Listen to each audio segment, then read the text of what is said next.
Perfect. Hello, everyone. Welcome, dear colleagues. I'm so glad that you could join us today for the new edition of the EORE Hour. This is Lubna Allam. I'm the secretary of the EORE Advisory Group. And on behalf of the advisory group, it's my pleasure to introduce this EORE Hour webinar for the month of January. For those who join us for the first time, and I could see that this month we have a lot of people, a lot of new audience and participants.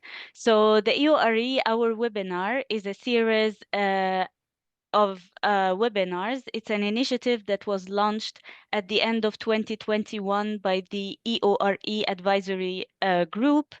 The webinars take place every last Wednesday of every month. And for each webinar, we have hosts that present on a topic of their choice, of course, under the umbrella of EORE. We had over 10 webinars since the start of this initiative, where EORE professionals around the world, they present on EORE projects, they share expertise, exchange knowledge and lessons learned. So for now, it has been a big platform of exchange and also of creating connections between EORE professionals. For those who could not attend or wouldn't be or would like to review past webinars or cannot attend the whole webinars, we invite you to watch the recordings online on the EORE AG YouTube channel. I will share with you all the key links in the chat. So if you wish to host a webinar in the future, please get in touch, reach out via email, and I will share my email also in the chat. So we kick off this year on a high note with our host, Explosive Weapons Trauma Care Collective, bringing us a webinar titled Integrated Explosive Ordnance Risk Education and Community First Aid. Our moderator today is Dr. Hannah Wild, who will present the topic as well as the guest speakers. Once again, we hope that today's discussion will inspire you with new ideas or maybe help you overcome some of the challenges that you face in your projects. So today's webinar is going to be for 1 hour, including time for Q&A moderated by Dr. Hannah. So please, as we go, feel free to leave your questions in the chat, and we will address them in the Q&A.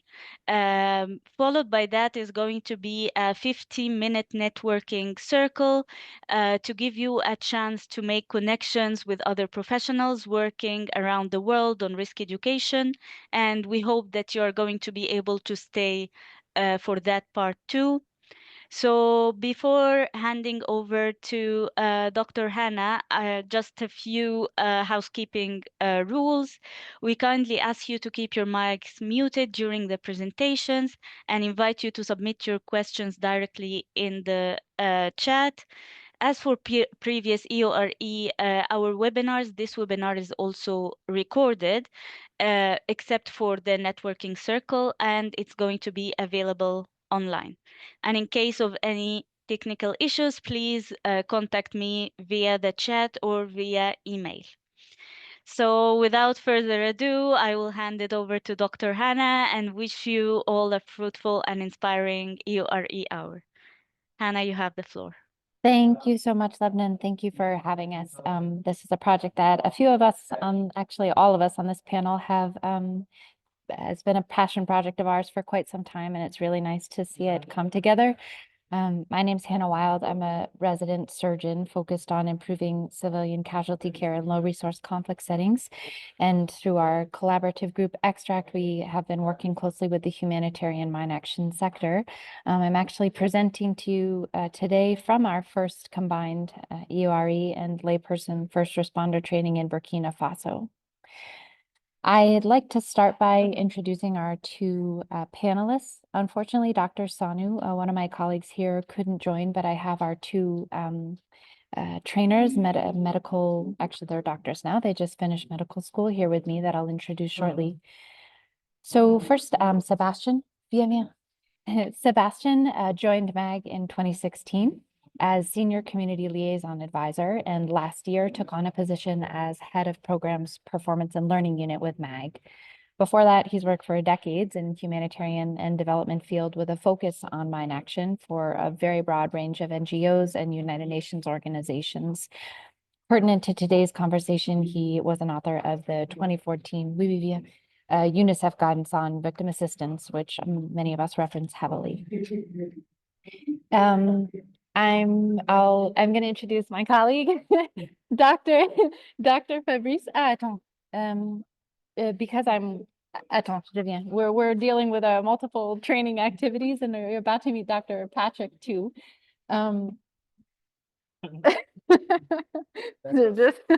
Okay.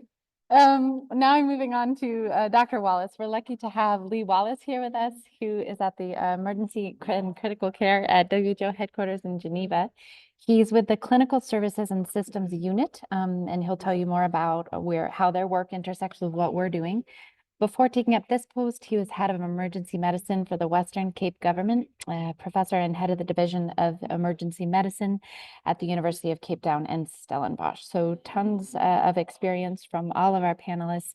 And it may be a little loud on our end if I take out my headphones, but I want my colleagues to be able to hear.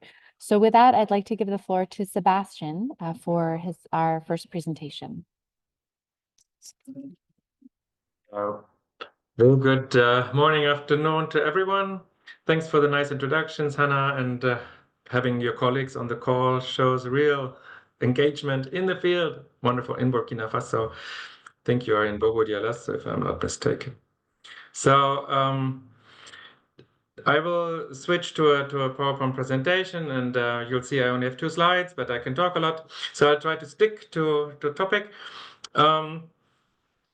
About EXTRACCT, if you haven't heard about us before and the work, we have published some articles also in the journal of the JMU, the James Madison University, if you want to look at our Mine Action Journal, how I like to call it.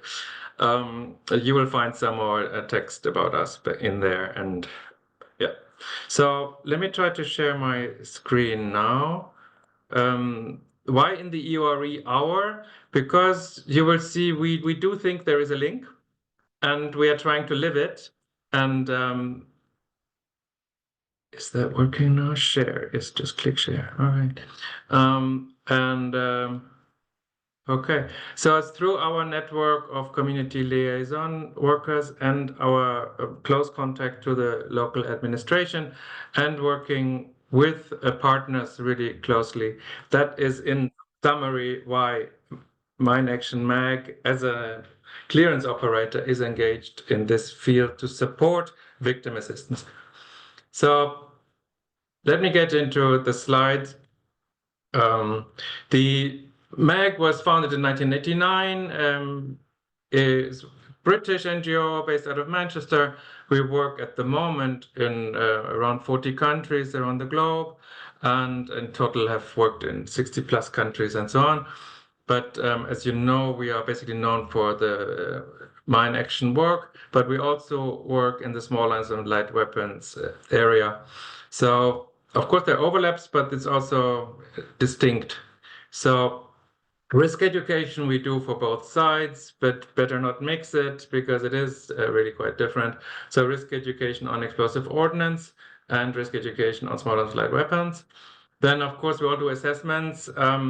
In mine action, we call them more the surveys, from non-technical and technical survey towards clearance as land release.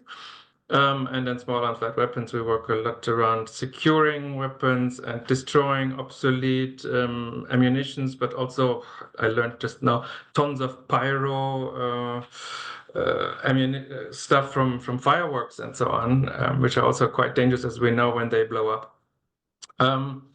We have a community approach, especially on the mine action side, and more limited on the small arms light weapons side. But obviously, it all involves also capacity development towards localizations, strengthening local capacities and ownership. And as you will know, we work in advocacy in the field of advocacy on the global level, but also at country levels to further our cause. So the support to victim assistance is as you will know, in the IMAS 1310, pretty well described the scope and what's the role of mine action operators. And that's exactly where we want to do more also as mine action operators, as MAG. And I know Hannah and we are working also with other NGOs in the field now. We're in good touch with NPA, HI interested, etc. And obviously the focus is especially on countries that are in conflict. And I think Hannah will be speaking more about this, that the testing these approaches on first aid in conflict is something fairly new. So as I mentioned, community liaison is really the entry point where we can really support, that's the potential, the working together across the sector. And as Hannah mentioned, I've been around for a while. So in 1998, I think it was, 97, 98, we worked with Trauma Care Foundation with Dr. Huso, Mats, and the other colleagues in Angola, and tested exactly this community layperson training, and I was part of setting all that up. And so it's for me, it's a nice coming back to something really useful. Unfortunately, there was no scaling up at the time. Also, the reception by the wider health sector was not so great to work with lay persons. And I think these things have changed over the last 20, 30 years. And that's, you will feel it and see it in this presentation as well. So the community relationship, as I said, is either through us, but also through partners we work. And one of the key aspects is that we work through community focal points. And identifying these community focal points for us is done by the communities themselves. Of course, we try to influence, for example, we try to help that there is a gender balance. But as we can see, also community focal points can include like the community health workers, if they exist in that community. Sometimes you have the, like from the disability sector, people who work in the community, the disability work, etc. So identifying the right community focal points is very important. And the training you will hear about is to train these community focal points to be capable of providing the training itself, the layperson first responder training. So it's a training of trainers approach. The linking of risk education with basic first aid is, it may sound like, do we want our EORE staff to deliver first aid training? That's not necessarily the intent. It might happen, let's see, if they are really interested in becoming trainers, etc. And often, I mean, our staff is from the communities, but that is not the initial intent. It is really identifying across the areas we work, the right people in the communities, and link them up within the health system as well, so that the people survive after the accident. The survival rate is much higher than it is currently. I think we're still lingering around 30–40% of people are dying in these incidents. We do have another opportunity, not yet really tapped into, because we are not doing clearance yet in Burkina Faso. But in other programs where we have clearance, of course, there are medics, paramedics. And as we know, they hopefully don't have that much to do because there are no accidents while we are doing the clearance. So I know it would be additional work for them, but because they have to be on duty during clearance. But I could see potential that they would be really interested in doing something additional for the communities where they live and work. So they could become trainers of trainers. Then the data collection side, I mean, we have quite a good experience across the mine action sector in collecting data, maybe less in analyzing and documenting, sharing the learning, but we do have systems. We use IMSMA. We have experience also with offline data collection with tablets, etc., etc. So we want to use this as part of the health sector and to analyze the data. and document what we do and publish it in the end, share the learning. And we hope we will have possibility at the upcoming National Directors meeting, a meeting organized by the UN agencies with Geneva Center and inputs from INGOs, which occurs annually and is probably the biggest forum, I think, to really share experience. So we try to get a space in there as a side event. Okay, I think that's it. Yeah, not Burkina, I think this is Nigeria, but pretty close. Okay, I will stop sharing now. Yeah, I hope that was giving a bit of the scene, and back to you, Hannah. Thank you so much for setting the stage, Sebastian. It's could not agree more about what an appropriate model of training of trainers and focal points is, and we'll get to our experience with that here in a bit.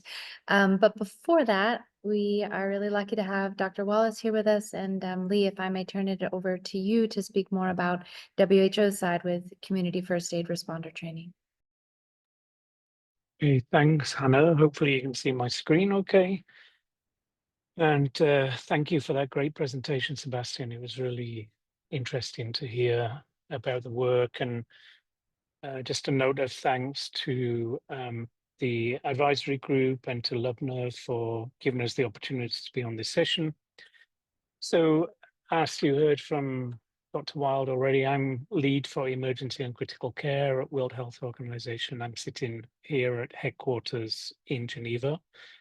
We work as an organization with headquarters and then 6 regional offices, and then most countries have a country office. So we'll have an office in Burkina Faso, for instance, and we work with the health ministry. So we are led by the health ministry's strategic priorities, but we can also push in a certain direction through some different mechanisms, whether it's in country with some advocacy for focus on a certain area, like mine injury, or through our assembly, which I will come to. So of course, mine injury is a huge problem, and we take it very seriously. That's why we're very happy to be part of this important project to get first aid training linked into the bigger mine agenda. It's part of the 4.5 million people who die each year to injury. It's in the top causes of death, and in fact, between 5 and 29 years old, it is the top cause of death. So it is a very significant problem each year. In addition to there being a real need, a public health need that is driving our agenda and ministry's agenda on this. If you work on trauma care, you can help governments to achieve other sustainable development goal targets as well. So really move the country overall towards a better place in its development agenda. And the other thing about working on trauma care is that when you provide care for sort of patients who come one by one on a day-to-day basis, it's also the same system that allows you to respond effectively when there is conflict or a pandemic or an earthquake or other large-scale emergencies. It's that same emergency system that patients access care through when things go wrong and the patient numbers surge hugely, like we've seen recently in many countries. This is our approach to the health system for emergency care, really, and injury care it's completely analogous. It's the same system. So we think of it in 3 parts. What happens at the scene, which I will come back to. When you do access formal health services and you're in an ambulance, there are certain things that should happen. There are certain expectations of the providers of that care, and there's certain policies and protocols and equipment and so on that go with it. And the same applies at the health facility as well, at the hospital or clinic.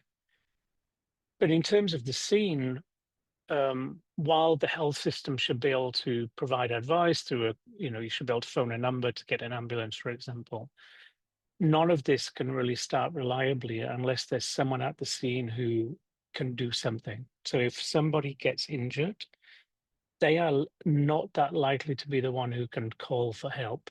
if they're badly injured particularly. So bystanders have a really important role, not just in providing care, but in helping to access care. So when we think about the community, we think about the community as users of care, but also as providers of care. So how do they use the emergency care system for victims of injury, of mine injury?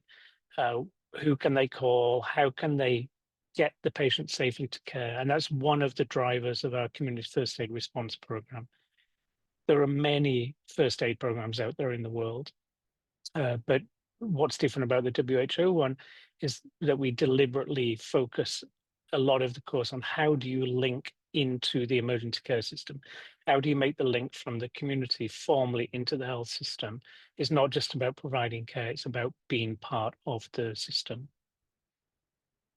I mentioned that there are different ways that we get told what to do and that countries work out what the priorities are. One of those is at our annual World Health Assembly, where we have all 194 member states come together and they vote on and pass resolutions. Those resolutions mandate certain activities for WHO, and they advise ministries of health on what they could or should do to make things better in a certain health area. So in 2023, we had this very important resolution passed by the countries, by the members, and it mandates a lot of our work as a team in headquarters. As Hannah said, we're in a team called Clinical Services and Systems. So in this resolution, there's a paragraph that's very important about community. So it says we need to find innovative ways for community engagement in the design and delivery of emergency care, including community education on early recognition, care seeking, and first aid, and training for community first aid responders. So that is why we were developing the program already, but this resolution really gave us a kick to get that resolution, get that program off the ground. It's part of many emergency and trauma care resources that we already have in place, and it fits from the community through the ambulance service, through the hospital, back to the community again. The CFAR course fits in as one of our real key strategic training courses that we offer. So this is the course that empowers the community. These are not healthcare providers to initiate emergency care. So when someone is a victim of a mine blast and they're injured, there should be a responder who is trained, who knows how to provide some care, who knows how to access the system, either to get the system to come to the scene or to take the patient safely from the scene into the health system. And these are the public, but it's people who are formally trained. And the really important part beyond the first aid training is that they are systematically organized. So if there is an ambulance service, for example, the ambulance call center would have the numbers of these responders and can contact them when there's an emergency in their area. So if there's been a mine explosion in an area and they know that there's 10 responders in that area, they can send them a text message, giving them the details of the incident and requesting that they respond. The course itself is incredibly practical. So Hannah's going to tell you something about that now. It's very skills focused, and we try as much as possible to keep it simple and have illustrations to and cue cards to help people to deliver the care.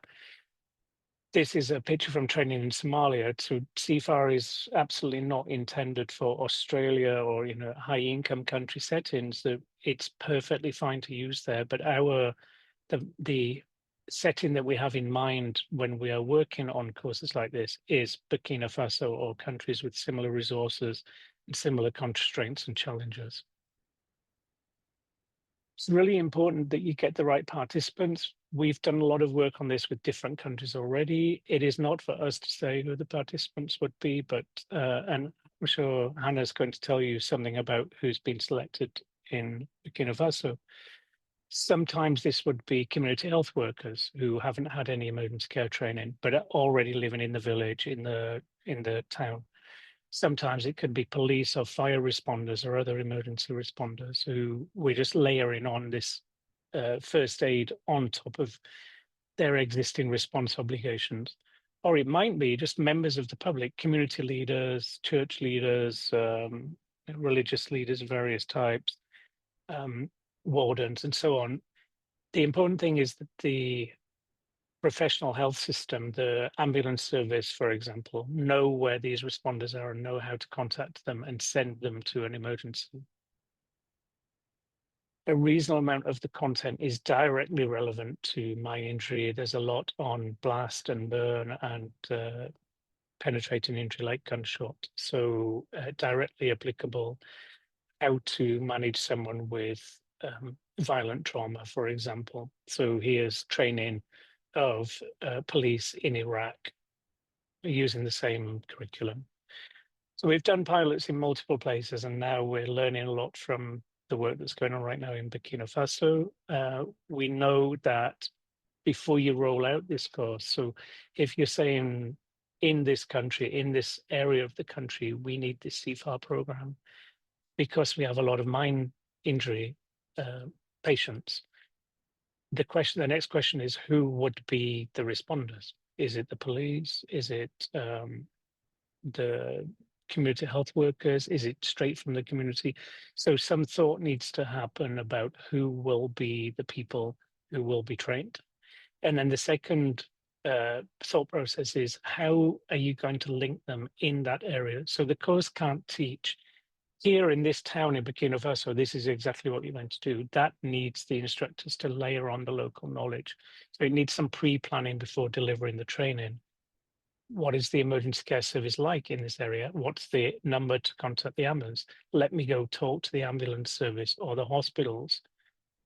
We talk to some of the managers there so that they know that we're going to do this training and we can make the connection from both sides.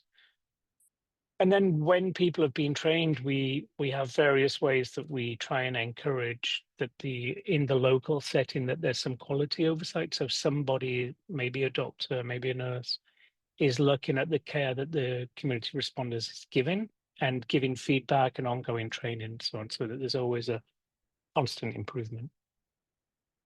CFAR as a first aid training program wouldn't normally be WHO's sort of area of interest, but it gives us a springboard from which, using exactly the same approach, just with a little bit more advanced content, we train ambulance providers, ambulance drivers in many settings, ambulance medics.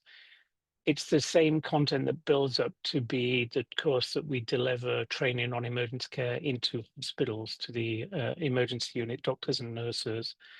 It's the same approach that we use to train how to manage mass casualties. So all of these training programs are built on the very same principles that exist in CFAR.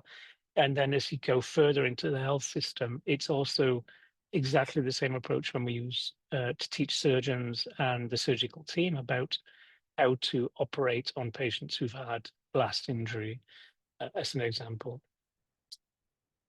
A quick run through. I'm very happy to be on the panel, and I hope there'll be some questions later, but I'm going to stop there. There's an email address at the bottom. If anyone wants to reach out and hear more, we can link you to the resources. But back over to you, Hannah, and on for the rest of the panel. Thanks. Thank you so much, Dr. Wallace, for making time. We know that you and your colleagues are really busy, like everyone on this call. So I hope people are able to see my slides and and my colleagues. So we are here. You can see I was bad. I didn't wear personal protective equipment. I even have stained with our dye for fake blood. So we are here during our pause in our first training of combined EORE with layperson first responder trainings in Burkina Faso. So as Sebastian highlighted, and subsequently Dr. Wallace, but our point here is to marry these two domains. In many low resource settings and conflict settings, the formal pre-hospital healthcare systems are limited. And we recognize that often it's members of the community themselves who may be the only first aid available. I believe Sebastian briefly touched on this. This is not a novel concept at all. So in the 1990s, a group called the Tromso Mine Victim Center worked in landmine affected regions of Iraq and Cambodia. It was actually a tiered program, so it wasn't only layperson first responder trainings. They also worked with pre-hospital personnel. But over the study period, they showed over a period of 5 years, this intervention reduced trauma-related deaths from somewhere on the order of 40, which is the number that unfortunately we still have today, to about 15%. But even though that was effective, it hasn't been scaled systematically globally in conflict or post-conflict settings. Unfortunately, Burkina is increasingly affected by insecurity and the threat of improvised explosive devices. This is an outdated map, and the affected zones have significantly increased since the time it was made. So, as Sebastian pointed out, within the mine action area of responsibility, there's already a huge community-facing presence with an absolutely impressive network of community liaison. And when I looked at this, I thought it was a perfect model that we could leverage in order to scale layperson first responder trainings.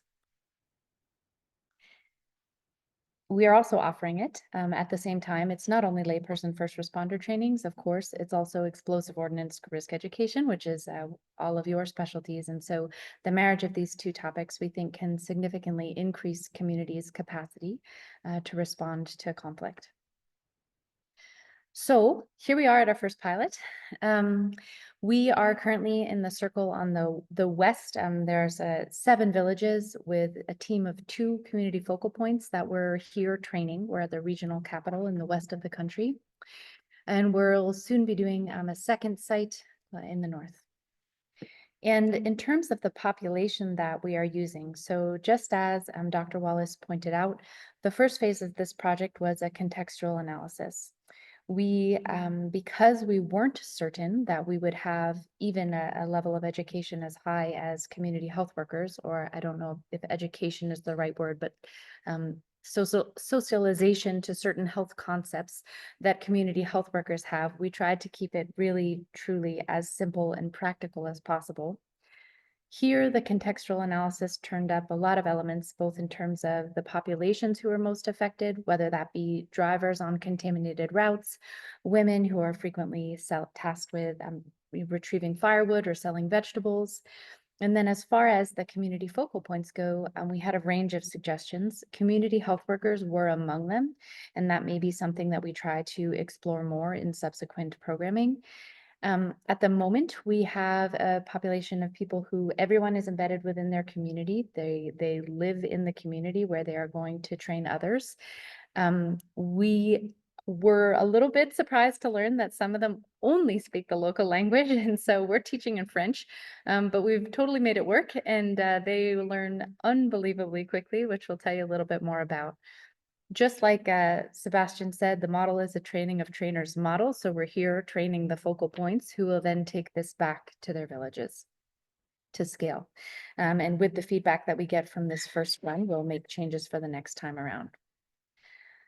Another key part of how we have envisioned this is that it's not an activity that we hope to lead forever ourselves. We want to work out the kinks during the pilot phase. Thankfully, thus far, they haven't been many, and then ultimately try to figure out who the most relevant national entities are to hand this over to in a sustainable way. For this, we've envisioned there's a unit within the Ministry of Health that specifically deals with health emergencies. They've already expressed interest, and in fact, I'm sure this is true in many places. They've already developed a curriculum for psychological first aid, and that's more than we have in our program. So we're hoping to figure out how to partner, build in the components that they've developed.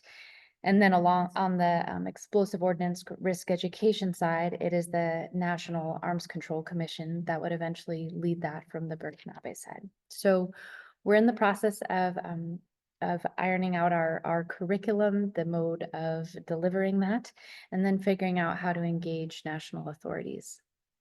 In terms of our experiences here, We all had a huddle after the first day when we realized that most people only spoke the local language.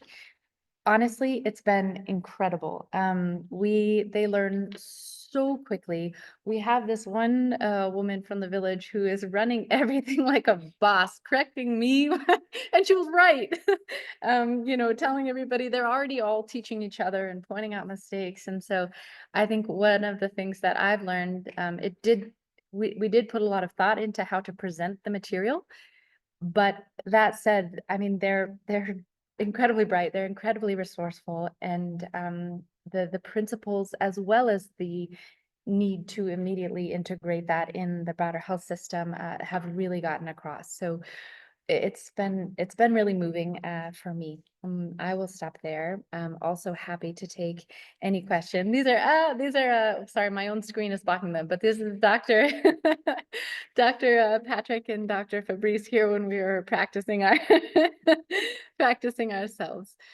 So thank you all so much for joining. I would have had my colleagues speak mostly life happens in French here.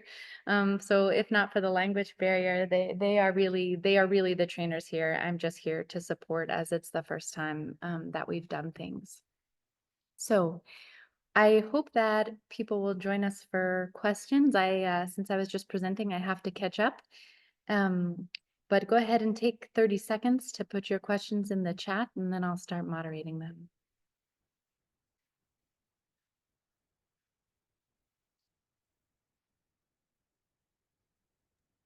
Okay, one is a statement, but maybe Dr. Wallace can expand on it. From a participant, the general model for victim assistance has the pillars of surgical care, rehabilitation, economic reintegration, psychosocial support, advocacy, and data gathering.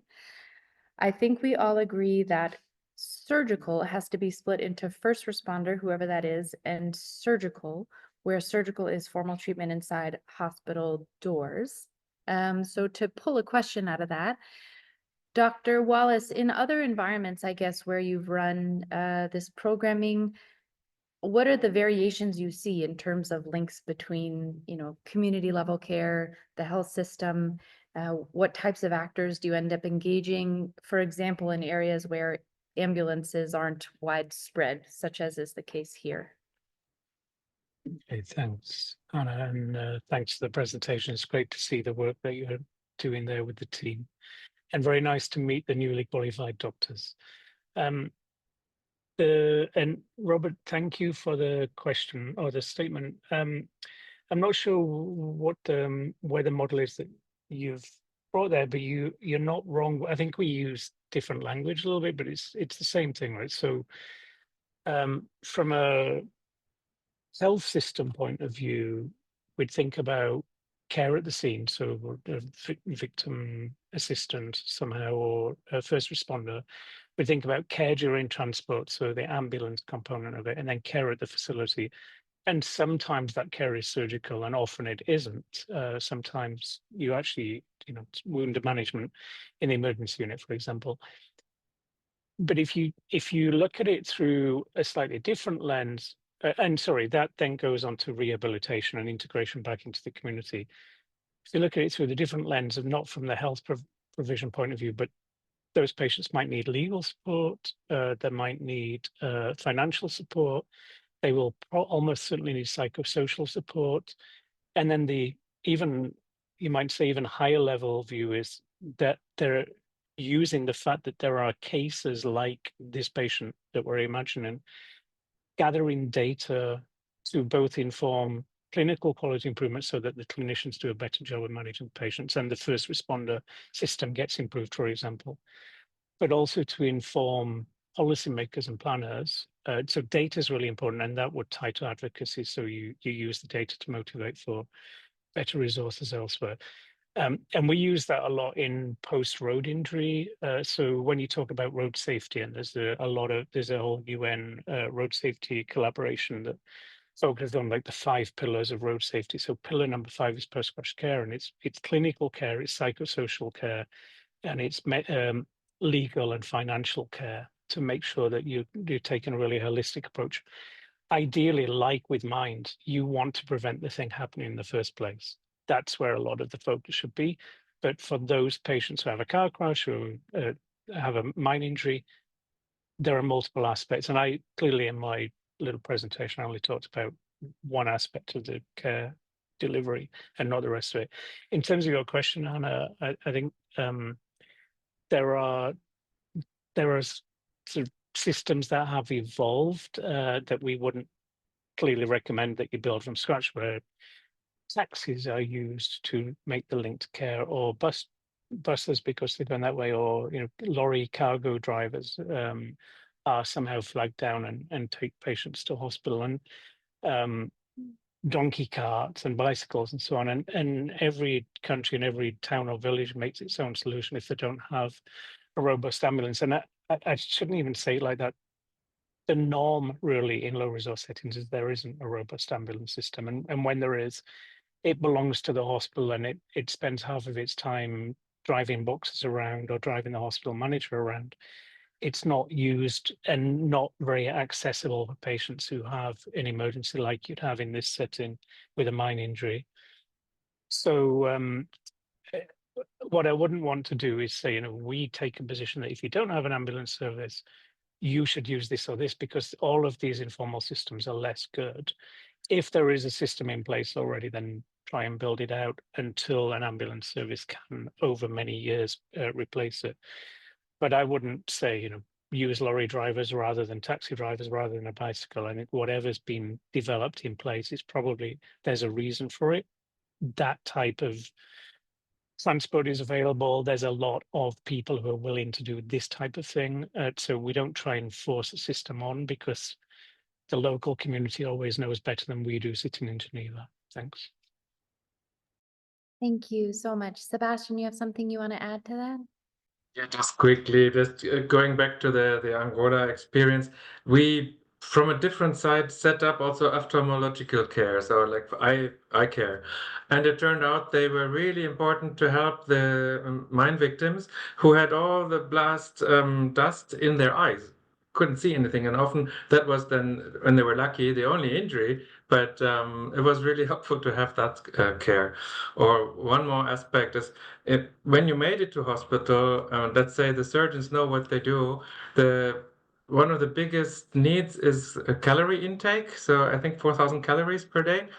And in the hospital, like in Angola, you don't get any food by the hospital. The family has to bring it, and there is no family at times. I mean, depending how far the victims have been transported and so on. So we managed at the time, emergency situation, to get WFP to provide food to the hospital for all severely injured, not just for landmine victims. So just to give some examples, it's a good point. To think beyond. And maybe I think what surprised me learning in this with EXTRACCT, with Hannah and so on, how important it is just to put a call to the hospital to prepare for the room.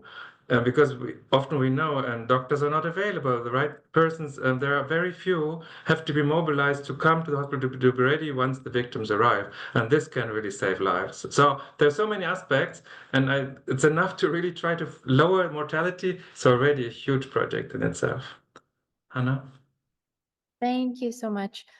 We'll take on the next question now. I certainly have an answer from our perspective here, but I'll turf it to my co-panelists first to see if there's something that either of you would like to add. We have a question asking to please elaborate on how the training material is tailored to varying levels of literacy.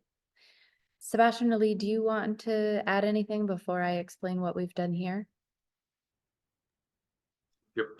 Example will have it all. Okay, so the draft version, because this is all new, and Dr. Wallace will correct me on any inaccuracies I give you, but what I had when we were designing our work here was a draft version from the WHO, as this guidance continues to be finalized based on the experience from various pilots. And so for our context here, we adapted the format quite significantly. It existed mostly as slides and a manual. But we actually loved Mag's approach, which was, yes, the use of slides for the training of trainers, but we've equipped the focal points themselves when they go into the community we've equipped them with gosh, I don't even know the English, image box, if I'm doing a bad translation, boîte à images, where they can flip chart, where there are photographs on the front, just a pictorial curriculum on the front, and a bit of a cheat sheet or a script for the trainer on the back, just with the essential steps of the skills they're going to teach, really important things that we want to make sure they teach correctly. And thus far in all of our practice sessions, it's been extremely effective, and we give them a condensed version of the manual for their own interest, or if they forget something, to return to that. But I think, you know, what I have loved about this, trying to bridge these two worlds, is learning from both sides. And I think maybe because you all have been doing explosive ordnance risk education for so long, you found many very wise ways to go about that. So I learned a lot from MAG's existing approach, and we adapted our materials accordingly. Yeah, just to add, I think pictorials are so key because of different languages and lower literacy rates in some of the contexts we work in. So pictorials are key, and working around pictures. Oh, Lord. Thank you so much.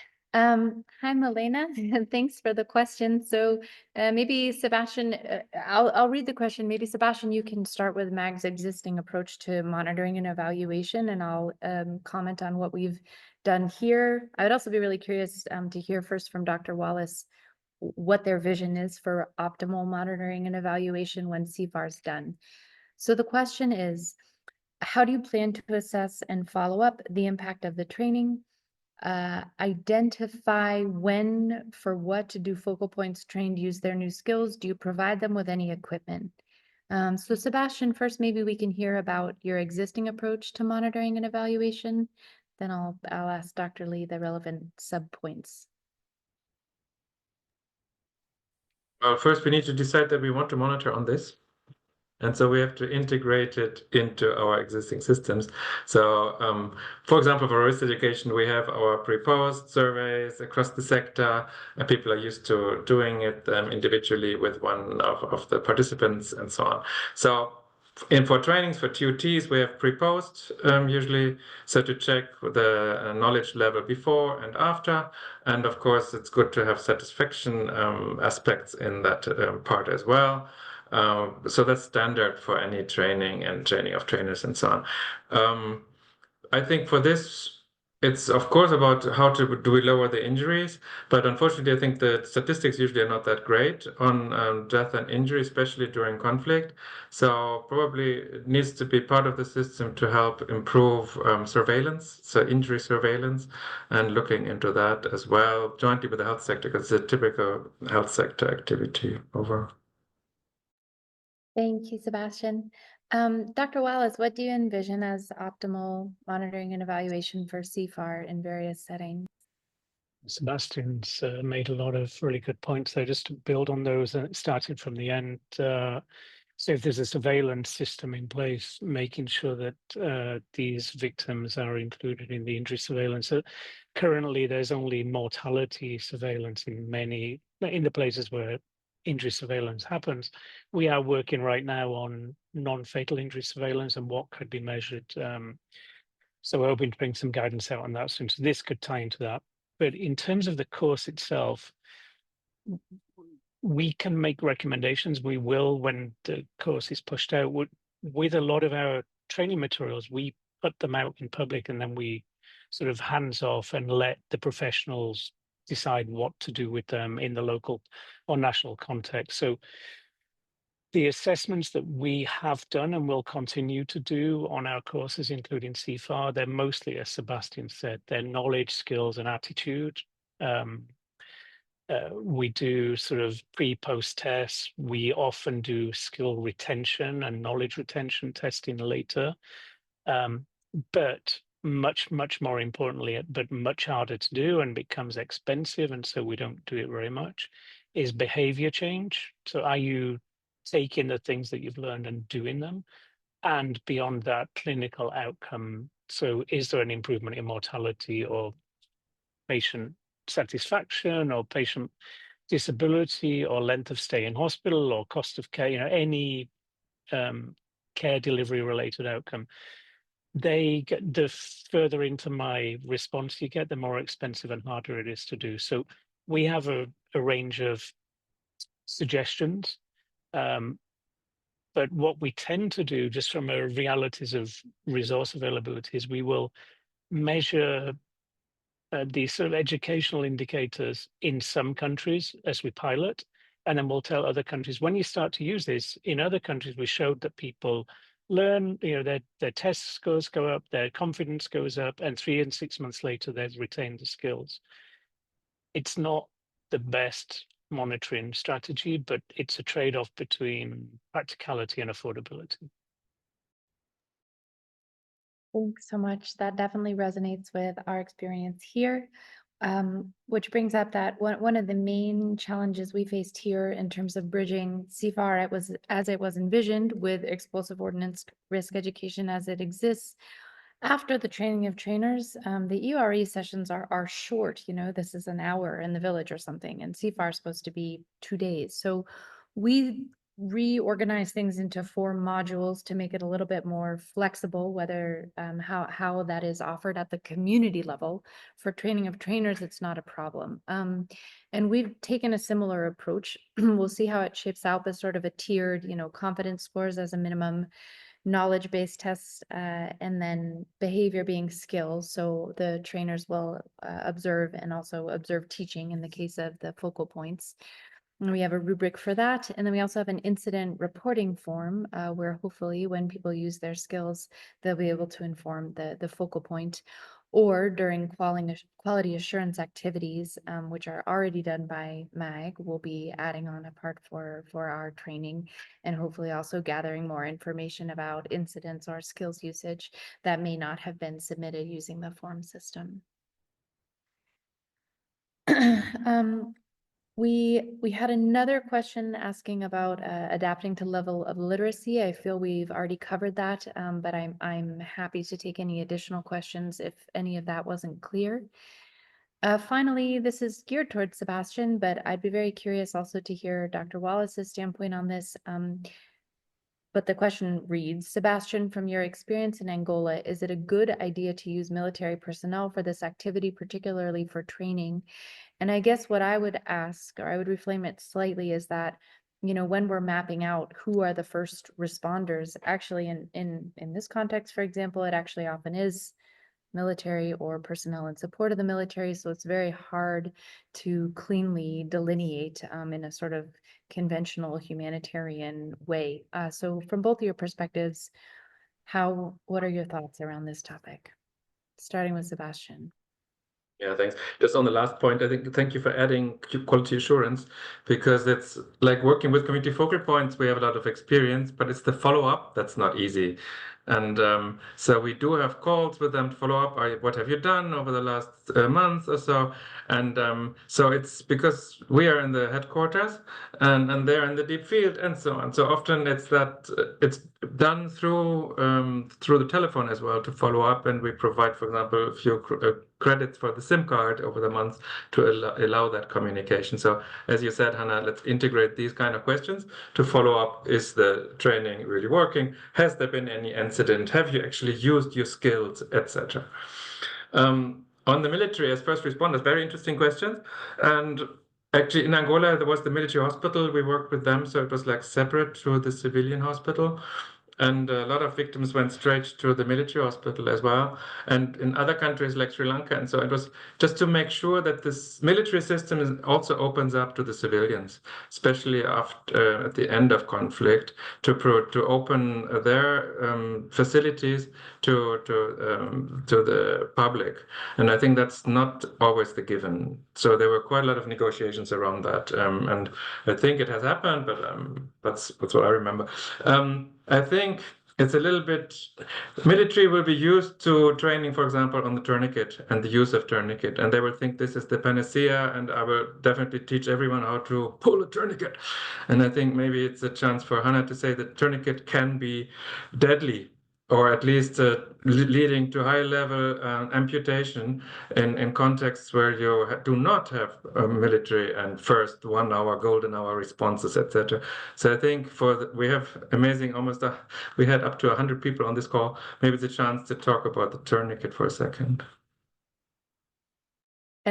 Thank you. I want to hear from Dr. Wallace, but on our end, we just got done doing this. They were so good. We had the images. We stole some images with permission. That's not stealing. Borrowed, politely stole some images from, the U.S. military, where they're trying to make sure people can understand catastrophic or life-threatening bleeding or not. These guys were incredible. They got every single one right. It was great. So, one hesitation I have is when people just say, no, you must not teach tourniquets in low-resource environments, because there are situations when that can be beneficial, but there are many situations when that can cause harm.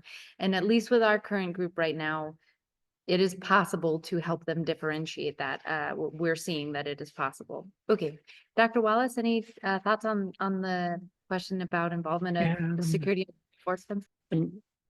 It's a difficult question, because there's often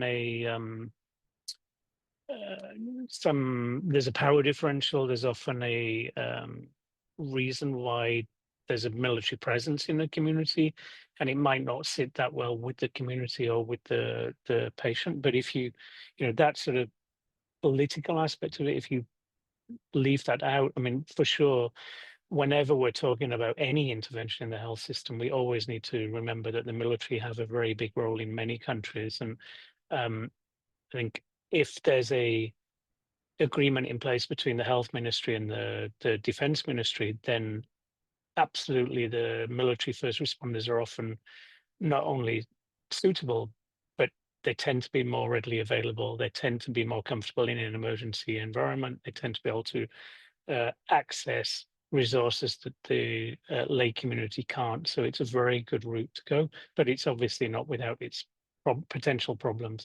The same as use of a tourniquet. It's very, very good, apart from when it isn't. Yeah, context dependent, which can be cliche, but is why none of this can happen without, completely co-designing it, and with communities themselves. So I think we're close enough to time. That's there aren't many questions remaining in the chat, that I'll close there, and thank so very much my colleagues here. They're totally pulling all of the weight, and then Sebastian and Lee at the headquarters level for guiding us through this initial pilot. Just in my EORE AG function, there were quite a few questions on risk education as well, and not immediately the topic for us, but I can promise, I think, on behalf of the EORE AG, we'll pick them up. There were some very good topics around residual threat, etc. But as they are not directly linked to the topic of today's session, let's leave that for another opportunity. Thanks. Thank you. Thank you for catching that. And Lubna, thank you so much for having us and organizing this event. Oh, thank you. Thank you so much. And on behalf of the EORE Advisory Group, I extend a huge thank you to Dr. Hannah, Mr. Sebastian, Dr. Wallace, also to Dr. Fabrice and Dr. Patrick. Un grand merci pour vous. And it was such an insightful and informative discussion today. And I also want to thank the audience of this EORE Hour for being so engaged and for their contribution in the Q&A. And to the EORE Mine Action community, we warmly encourage you to consider hosting a future EORE Hour, and I'll send you again all the relevant and important links in the chat. So please stay in touch.